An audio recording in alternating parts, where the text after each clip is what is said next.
Hello, my name is Christy. In today's staff meeting, we're going to talk about HCAHPS scores. The objectives of this meeting is to identify the meaning of HCAHPS scores and the direct relationship to patient perspectives of hospital stays and healthcare reimbursements.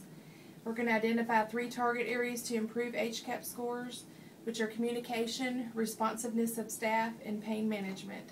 And lastly, we will identify and implement bedside reporting, hourly rounding, and use of dry erase boards.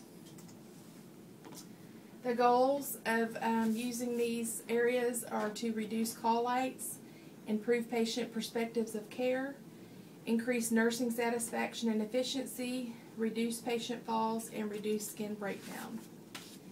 First of all, we'll talk about what HCAHPS means. It stands for Hospital Consumer Assessment of Healthcare Provider Systems.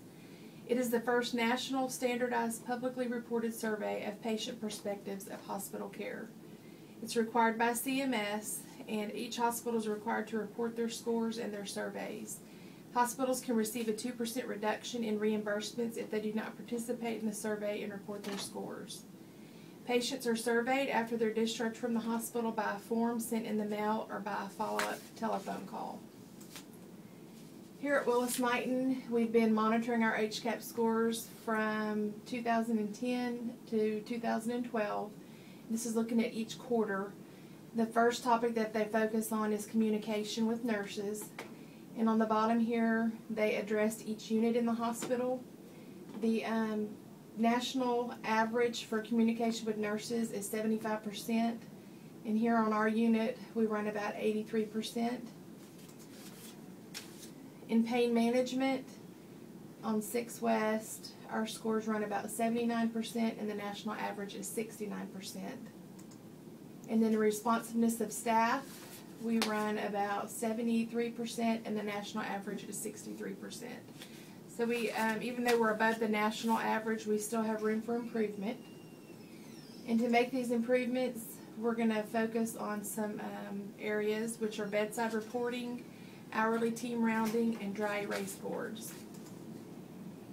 In bedside reports, we're going to do that every shift and every team member participates. We're going to give a report outside the patient's room, do the most sensitive information outside the patient's room. Then we'll go into the room, introduce ourselves to the patient. We're going to check armbands, check their IV sites, their skin, their foliar drains, and then check their wounds. We're going to also discuss pain management. We'll update the patient information on the board, and then we'll tell our patient when we'll be back. Another area we'll focus on is hourly team rounding. Hourly team rounding is our commitment to have our staff visit the patient's room every 1 to 2 hours. This does not mean just checking in with the patient. Like when you're hanging an IV, you want to be sure that you ask them, is there anything else I can do for you? You want to let them know when you're going to be back. Also, when you're in the room, you'll check for cleanliness and assess the need for any additional comfort needs. Studies have shown by making hourly team rounding, there's been a decrease in call lights by 37%, a decrease in falls by 50%, and a decrease in hospital-acquired decubiti by 14%. 8 specific behaviors that help provide structure for hourly team rounding are using the opening keywords AIDET, which stands for acknowledge, introduce, duration, explain, and thank you. So when you go in your patient's room, we're going to accomplish scheduled tasks. We will address the patient's 3 Ps. We're going to ask them, are they in any pain? Do they have to use the bathroom? And do they need to change position? We're going to address each additional comfort need. We're going to conduct an environmental assessment, make sure there are no risk for falls. And then you'll ask your patient, is there anything else I can do for you before I go?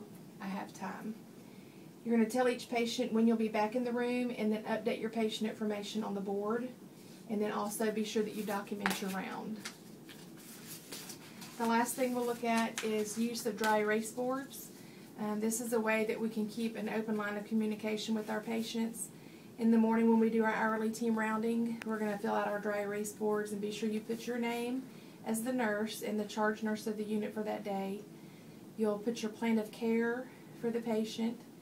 You'll put what time your patient received their last pain medication, document the acceptable level of pain, and then also let them know when they can have their next pain medication. And then by doing all three of these things, we're hoping to be able to improve our HCAHPS scores and see an increase. The way that we're going to monitor this is we will have our charge nurses do a leadership management tool. The charge nurses will complete this weekly. It will be due on Mondays. The charge nurses will round in each patient room to verify the nurse's responsiveness to care in the hourly team rounding. We will ensure that bedside reporting is being done at shift change. We will monitor the effectiveness of pain management, and we will monitor the use of dry erase boards. And then we'll be sure that our patients and family are aware of the plan of care. Hopefully with implementing this new procedures, we will be able to increase our HCAHPS scores. If you have any questions at all, we'll be free to answer those at the end. Thank you very much.